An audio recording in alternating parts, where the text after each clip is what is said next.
What's up everyone, today I'll be going through my round 22 tips and predictions. Apologies for releasing this video out a day late. I had other commitments that forced me to get this one out a day late, but normally you'll always see these on the Tuesday, so I'll throw that out there. And I'll also throw out the fact that my Discord server is sort of back up and running in a way. I want to be more active on it. There are quizzes, challenges, and just, opportunities to chat with other people who like footy. I know the people who are in it probably want me to fix it, so I'll be on a little bit more active as well. And, during the live streams as well, you can join the Discord server, and that's a good chance for you to hop on the calls if ever I'm playing, video games or just, getting on the footy. Review round 21 to see how well I did my tips. Weirdly enough, though, it says I've actually gone up. How have I gone up on 5 out of 9? Bottom 68% doesn't make too much sense, but we started off decently actually with the tips. I went the Bombers, I went the Crows, and then this is where it started to all fall apart for myself. I went Collingwood, obviously. Most people went Collingwood. I went Port in the upset. I went the Giants. Most people went the Giants as well. So those two 50-50 Saturday games just didn't go in my favour. And then I went Melbourne. Saints couldn't get the job done, and also Brisbane. So for a lot of the games I got wrong, particularly the last three, I was very easily able to get them right. Like, they were gettable games that just sort of didn't go in my favour. And we started off on Friday. I predicted there to be 9 or more goals combined in the first quarter, and thanks to the Dogs scoring 9 themselves, we got over the line with that one, with there being 11 in total. In SNB West Coast, I said that the Bombers would kick the first 4 goals of the game, but it was clearly not the case. The Eagles, in fact, got the first goal themselves after 17 minutes of footy. Then in Gold Coast v Adelaide, in a pretty average game, to be honest, and I did stream, and I said the Suns would lead at halftime, and they were down at halftime by 28 points. In Collingwood v Hawthorn, I thought Jamie Elliott would have a big impact and kick 3 or more in a quarter. He did kick 3 goals, which I found a little bit surprising, but they're all in separate quarters, so again, you can't write that one as a correct big call. Geelong v Port Adelaide, this was another pretty average one. I said the Cats would kick less than 2 goals in the last. I predicted it to be a bit of a low-scoring affair. That wasn't really the case. The Cats scored 4 in that last. And then between the Giants and the Swans, a bit of a tip that I could have gotten right, because I said there'd be 9 or more lead changes, and I think after quarter time we saw 5, but it just sort of just stopped from there with the lead changes. On the Sundays, we didn't do too much better as well. I said the D's would lead for the entire game against North Melbourne, but the Roos were actually in front for longer. In the first half, throughout the entirety, North actually were in front. Saints v Carlton, so the Saints would have 9 or more goal kickers individually. We didn't even record 9 goals the entire game. We only had 8. And then the last one, another pretty bad one. I said the Lions would be up by 40 or more points against the Dockers at any stage. But to be honest with you, they just didn't seem completely up for it. And the highest lead was only 9 points, yet they still ended up getting the win. And I know I am pretty behind with some of these punishments and might not get all of them done, particularly not this year. I still have time in the off-season and next year to get a couple of them done. But this one got the most likes by 2. It was very, very close. Zay Burnell this time, and it was to camp out to the MCG for 24 hours. It won't be 24 hours if I do it. It'll be less than that. But, if the security asks you why, just say you're waiting for the grand final. Interesting one to do, to be honest with you. But there you go. That got the most likes. And I'll try and get it done maybe for like a weekly vlog. I think it's sort of more of a thing I could do in the off-season, or maybe even during the footy fest. Let's get right into my round 22 tips now. And we only got 3 more rounds to go. We start off on the Friday night. And I well and truly could be attending this one. I just sort of need to find a ticket. I'm not too sure yet with this one, but we start off with Collingwood and Geelong at the MCG. Currently, Collingwood right now, they're looking the most vulnerable they've ever looked all season, with 2 losses in a row for the first time. But sort of the way that they've losses have come just have been very unconvincing. I said it in the Carlton game, that was the worst game they played, and then they followed up with an even worse performance against Hawthorn. To be honest with you, though, from the Pies, the effort just wasn't there from the first bounce. It didn't seem like they had that much willpower.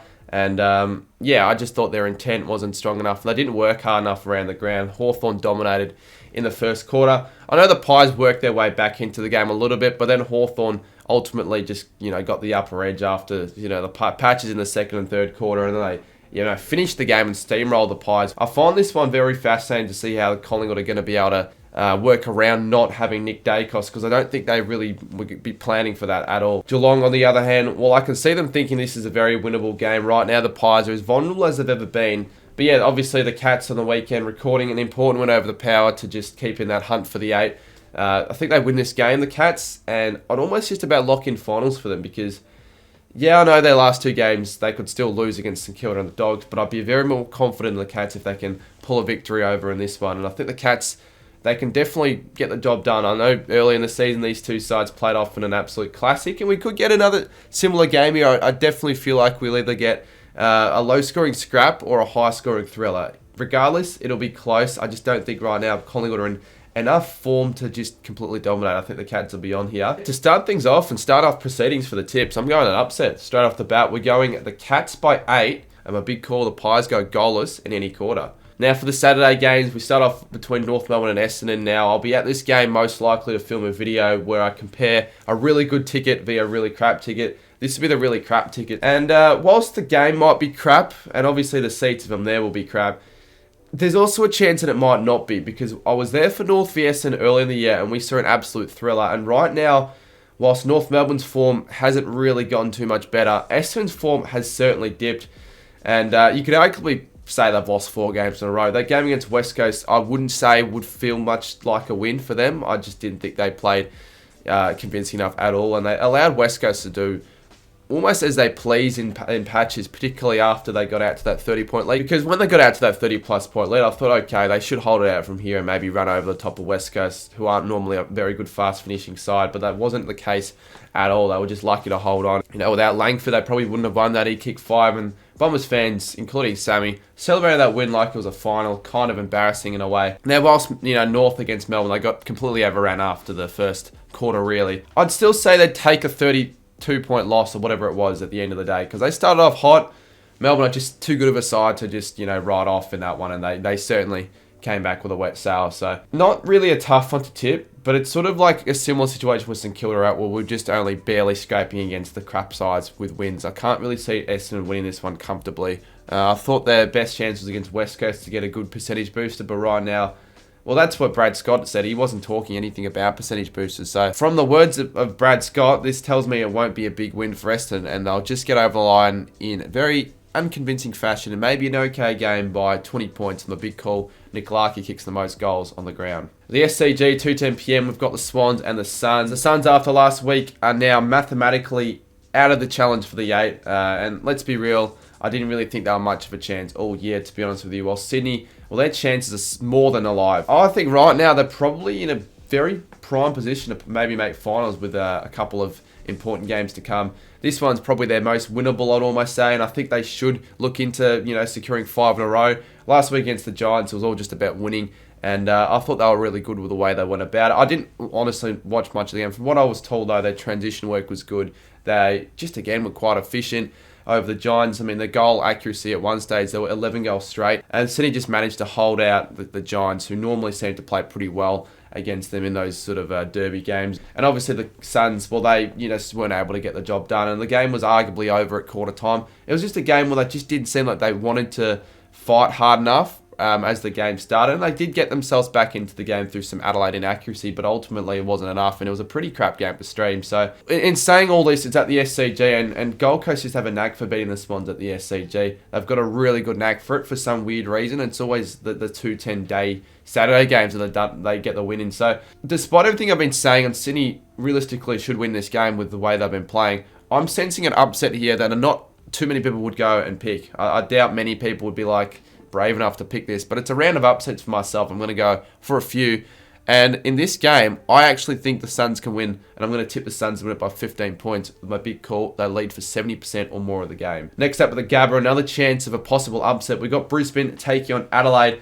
The Lions, they just held on against Freo. I didn't think they were that good. I didn't think that they played to the best of their ability. I know Freo were pretty decent, but geez, Brisbane made it difficult for themselves. And Adelaide, yeah, they just did what they needed to do, to be honest with you. And it was one in their first and last quarters. The second and third quarters, whilst I didn't think they were as good as the Suns, inaccuracy didn't help their cause at all. I think they recorded 8 or more behinds consecutively. And the Suns, on the flip side, I think recorded 5 or more goals consecutively. So that could have been a complete tragedy if the Crows went on to lose that game. I still think even if they lose this game, they can make finals. And this is probably the hardest game to finish off the season, that is for sure. The Lions almost seem to be unstoppable at the Gabba. They haven't lost a game there yet, but I think for Brisbane as of late, their form has been a little bit shaky. I know they've still been winning at the Gabba, but the games away at least, they've been losing. So I think Brisbane should win this game, but I don't think it'll be as big of a margin as a lot of people are thinking or making it out to be, because Adelaide seem to play their best away when it's against the good sides. They did it against Melbourne, they did it against Collingwood. The problem is they always get off to poor starts and always, you know, rely on the comebacks. And I don't think that'll happen in this one. But I think the Crows, if they can start well, they're in with a chance. But I'm going to go the Lions. In a good game, though. I think it'll be close. The Lions win it by 10. My big call, Lachie Neale records 25 or more touches. The next game, Carlton v Melbourne, probably going to be game of the round. Might as well be game of the year with the way things have been shaping up. These two sides are arguably the two most form sides of the comp. I think right now Carlton is the best form side. When you look at the streak at least, they've got 7 in a row. But Melbourne, I think they're the best side currently in the competition. So this should be a cracker, honestly. I think the Blues will have significant belief in their chances at this one. I mean, last weekend's Saints, I thought they were no chance after halftime. Maybe not no chance, but they didn't look like winning it. They were very sloppy. They were very off with their turnovers as well. And St Kilda sort of just did, in a way, what they pleased. We should have led the game by more, I felt, at halftime. But Carlton, after halftime, they turned a switch. And it was arguably their best half of footy they've played all year. Some are saying their best win through the fact that they had a lot of key personnel out and playing so poorly at the start to mount that comeback and just turn things around. Because after half time, it was all Carlton, and Saints really had no answers, scoring like 10 after. It was like 7-8 consecutive goals in a row Carlton had at one stage. So, just another impressive performance. They keep playing good footy. Not too sure where this turnaround has come from. Melbourne obviously also playing some good footy with 5 in a row. And, they were challenging against North Melbourne. It's weird against North of Blundstone. These never start off too well, but after the first quarter, they got things back on their terms and they completely turned it around. I think it was a 60-point turnaround after quarter time. A bit of a flip of the coin toss, to be honest with you. Melbourne would be going to this one a slight favourites because I still think you can trust Melbourne a little bit more. They are probably still the slightly stronger side. But Carlton, I think they're getting a couple key plays back in, if I'm not mistaken. So, and even if they don't, I think they still have the belief that they can win these sort of games. I think Kerno, if he's on, has a big game. He was a bit quiet in the last one. Yeah, they still managed to win. So, importantly, they managed to get the win without Kerno really having much of a say. I'm going to tip Carlton because I just think their belief is so strong. So yeah, in a bit of a close game, I'm going the Blues by 6 points. My big call, both sides score 90 or more points. Now we head next to the West for the Western Derby between the Eagles and the Dockers. And I'm not going to lie, this one's probably going to be the least significant game of the round. Well, it definitely is because both sides are bottom 4 and have absolutely no chances at finals. Now Freo were pretty good actually on a weekend against the Lions. I think it was one of the better or more spirited efforts against an okay Brisbane side. To be fair, they weren't the best, but yeah, I didn't think Freo would be so decent for 4 quarters. I thought they played a fairly competitive 4 quarters of footy. It was pretty close for a lot of it. Ultimately, they just didn't have enough, maturity to get over the line. Brisbane sort of seemed to want it more, and they needed it more, to be fair. Freo didn't really lose too many soldiers or fans after that game, and West Coast as well.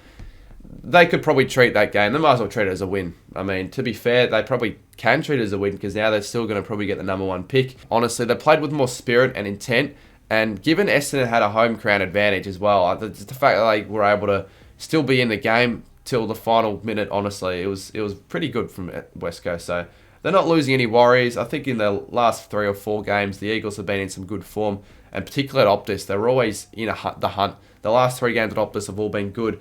So they're in with their chances, West Coast. I think like the last derby, they could get off to a hot start, but you've just got to, back in Freo right now. Honestly, Freo have been in some decent form.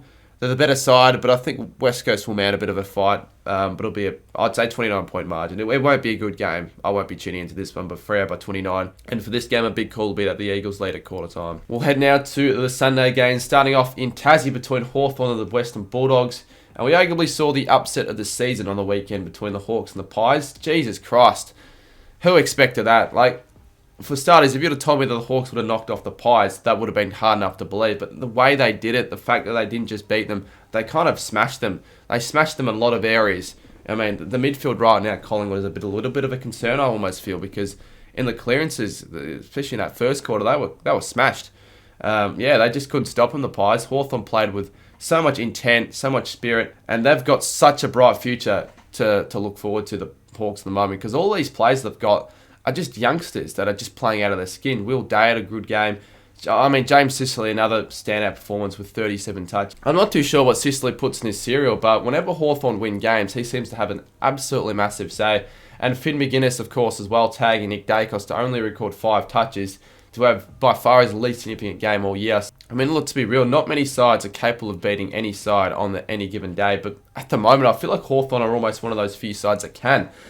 This one's at UTAS as well against the Dogs, who obviously were really, really good against the Tigers on the weekend. On the Friday night, they kicked 9 in the first, and that was the game done and dusted from there. And they didn't need to do too much more. Again, another standard performance from the Bont. Jamara kicked 4 goals in the first quarter. He kicked 5 for the game. Daniel had a good game, particularly in the first. So the Dogs continue tracking along. Their form still hasn't been great. It's still been a bit inconsistent. But I think this is the one game they just don't want to let slip. And I really could see either side win this game, to be honest with you. Hawthorn with their form can knock off anyone. But I just think the Dogs have a bit more to play for. Hawthorn might be a bit fatigued after working their asses off last week. So I'm just going to go a little bit safe. I've gone for too many upsets. The Hawks could win, but the Dogs are a better side on their day and they have more to play for. Hopefully they don't win though for St Kilda's finals chances sake. But we'll go the Dogs to win it by 19 points with a big call. There are 5 more lead changes in the first quarter. Next up, we got my Saints taking on Richmond at Marvel Stadium. This will be another game that involves one of the better tickets where I'll be sitting at, and just a must-win game for St Kilda. In fact, must-win for both teams. But I almost feel like Richmond, after last week and how disappointing they were and how much percentage as well that they dropped, are up pretty much gone with their chance at making finals, I'd say. The thing about Richmond right now is that they probably need to rely on other results to go their way, even if they go on to win the next 3. Like, there's no lock even if they win the next 3 games. So I just think St Kilda at Marvel as well. We've been playing some alright footy as of late. 6 of our last 9 quarters St Kilda have played have been good. But 2 of those poor quarters were in that second half against Carlton. I thought we'd hold on even at 3-quarter time. But there were just no leaders in the midfield, particularly after 3-quarter time. Just no one stood up. So many of our big-name midfielders had like literally no impact in that last quarter. I mean, our captain Jack still didn't record a single touch, which is just terrible, honestly. So yeah, I'm really disappointed because if we would have beaten Carlton, this game would have cemented a spot in the finals. We can still make the finals, but we have to beat Richmond. We just have to do it. And I think Richmond are very gettable. This is our best chance of winning for the next 3 games because Richmond at Marvel, they're crap. They're really bad. You know, so bad, in fact, that I think St Kilda, if they play good enough, they play in this first half, I think we can get a comfortable win. I won't be too confident or cocky, though, because we were pretty crap last week after halftime. But I think Saints get a decent win by 20 points. A big call, Max King records 5 or more goals. And last up, we got Port and the Giants at the Adelaide Oval. Another significant game because the Power right now clinging onto that 4th position. They'll still make the top 4. At the same time, they'd still want to make top 2. On the flip side, the Giants, they're just hanging on to that 8th spot. They've been in some good form though, the Giants. They just picked up their first loss in what seemed to be 2 months against the Swans. And it wasn't even that significant of a loss. It wasn't like a concerning loss. Arguably at times played better, but I thought at other times the Giants seemed to have played better. Watching the highlights, it could have gone either way, honestly, with that game. I think the Giants just maybe rue a few missed opportunities. You know, losses happen. That's all good. They can bounce back and pick themselves up. They've just got to win, I think, 2 of the next 3. I'm not too sure if they can make finals with 1 more win, so that's maybe an issue with the Giants. And yeah, Port Adelaide, they did lose on the weekend, but it wasn't that bad of a loss at all. They were pretty competitive pretty much all game. Geelong were just slightly better at home. And yeah, Port did have a few key personnel out as well, so you can let them off with that one. 4 losses in a row now. You just don't want to lose 5 in a row. And at the Adelaide Oval, Port have only played 1 home game there in their 4 games that they've lost, and that 1 game was against Collingwood, so I just think they still are a pretty good side at the Adelaide Oval. And I think this will be a game where they find a little bit more form. The Giants, whilst they have every right to win this game and belief, I think the Power will just get off to a hot start, and in front of their home fans should be enough to just hold on with a good win. I think they'll, get them over the line, and a decently comfortable one. I think Port Adelaide win it by 27 points. Big call, Port Adelaide lead by 35 or more at any stage. So yeah, as I've said before, I went for a few roughies in this round. We went the Cats in upset number 1, Essendon, Gold Coast in upset number 2, Brisbane, Carlton in upset number 3, Freo, the Dogs, Saints, I don't think it's an upset, but some might see it as that, and Port Adelaide. So those are my tips for round 22, sorry. Let's try and get through the competition quickly as well. A bit of a speed run. We'll go to see round 21's top score. I doubt anyone got 9, honestly. No, we got a couple. Nathan Collins and Jonan Veth with a couple of 9s. A few 8s as well. Charlie. And total score, let's see who's on top of the ladder after round 21. With not too many games to go. Saskatoon just on top. And look at the margin as well. That is significant. The margin is only 2, but to be fair, he's up by 1 anyways. Oscar with 133, Pasindu, Tex Metz, Matt R, Azalan, Linko J, Christian. Find it weird that everyone right now in the top 7 all scored a total of 7 last round. Alrighty, well thanks everyone for watching the video. My tips always out normally every Tuesday. And I don't just want to get the tips and vlogs out every week. I've got like a kind of a list of video ideas that I'm going to try and get out every other week. For example, those expensive footy tickets, that Guernsey video, You know, it's just other videos. I just want to take the content to the next level and not just be stale or whatever. I know the tips are still, you know, people still watch them and all that, but yeah, I just thought I'd throw it out there. But cheers everyone for watching the video. Hopefully you enjoyed. Subscribe if you're new, and we'll see you soon in my next one.